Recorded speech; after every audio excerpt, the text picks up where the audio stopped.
الله الرحمن الرحیم.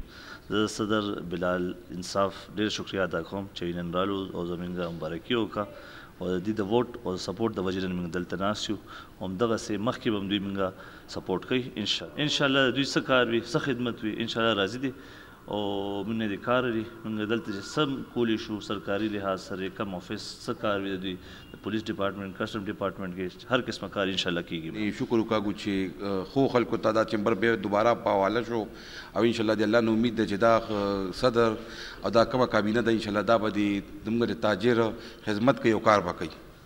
راغلیو د چمبر ته انشاءالله موږ دې څه بتاون کو او انشاءالله ولاړ به جی بالکل. نن موږ د چوکیدګار نه د صدر بلال انصاف په قیادت کې به مو ټوله کابینه راغلیو د صدر صاحب ته مبارکي ورکړه او انشاءالله العزیز چې څنګه دوی د تاجرانو خدمت کوي داسې موږ هم کوو او انشاءالله دوی سره به قدم په قدم ولاړ یو. چې بلال انصاف صاحب سره د کابینې موږ راغلي یو مبارکباد دپاره صدر صاحب سره انشاءالله زموږ د چمبر نه دا امید دی چې دی وخت تر وخت نور به انشاءالله د خپل چې ممبرشپ له څوک راځي هغې سره به تعاون کوي د هغې خدمت به کوي.